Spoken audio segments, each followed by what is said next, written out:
Influences outside of British North America by Fardeen Rahman. Britain's view of its empire.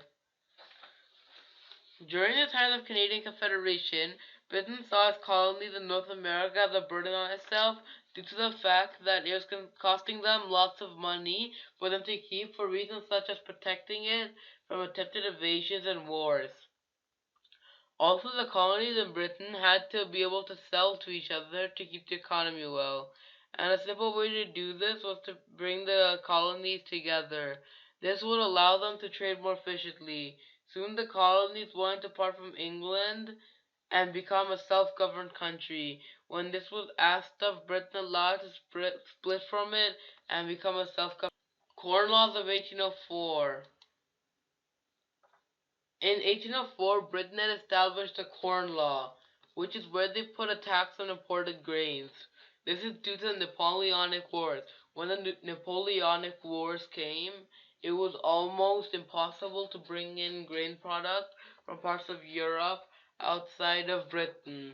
This meant the only way to get grain products to Britain was for the people in Britain to grow themselves.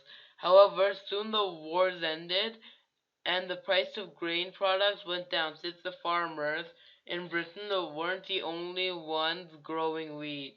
Because they were importing it from other countries, this made the farmers lose money. So to prevent the farmers from going bankrupt, the price of bread from foreign markets was increased. Soon an anti-corn law league was formed.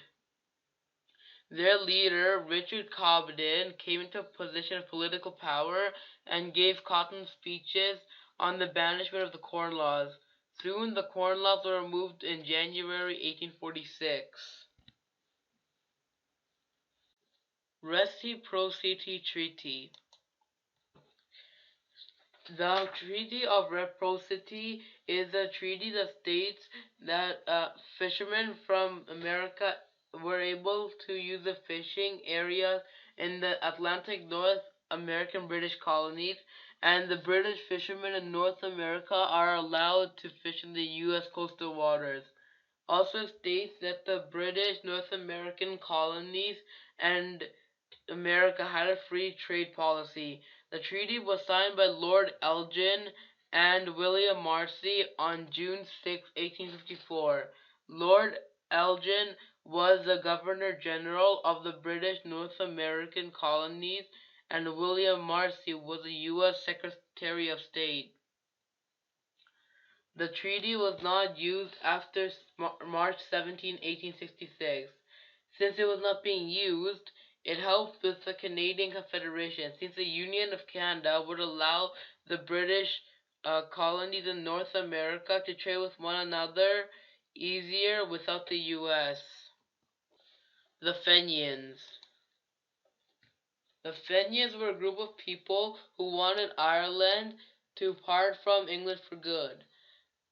There were two main groups of Fenians, one in the U.S., which was led by John O'Mahony, and another one in Canada, which was led by Michael Murphy. The Fenians did many attacks on the British North American colonies between the years of 1866 and 1871. Once in 1866, the Fenians in America attacked New Brunswick. This attack was not well coordinated, and also had Michael Murphy arrested after a secret message from O'Mahony to Murphy was deciphered. After this attack, the number of people voting for Confederation Nova Scotia, New Brunswick, and PEI went up. This proves by being a threat to North American British colonies, the Fenians played a role in Canadian Manifest Destiny.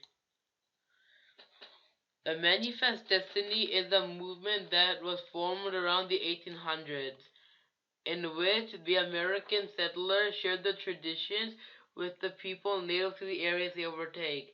They believe it was their duty to support the nations who they believed were inferior to America and spread their traditions and lifestyles to those people.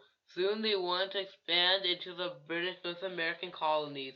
This caused many people in the British North American colonies to fear their manifest destiny, and Confederation would unite them together so they could survive as one union. Also, the Fathers of Confederation decided it would be easier to protect the colonies from an American attack with the government in charge. Bibliography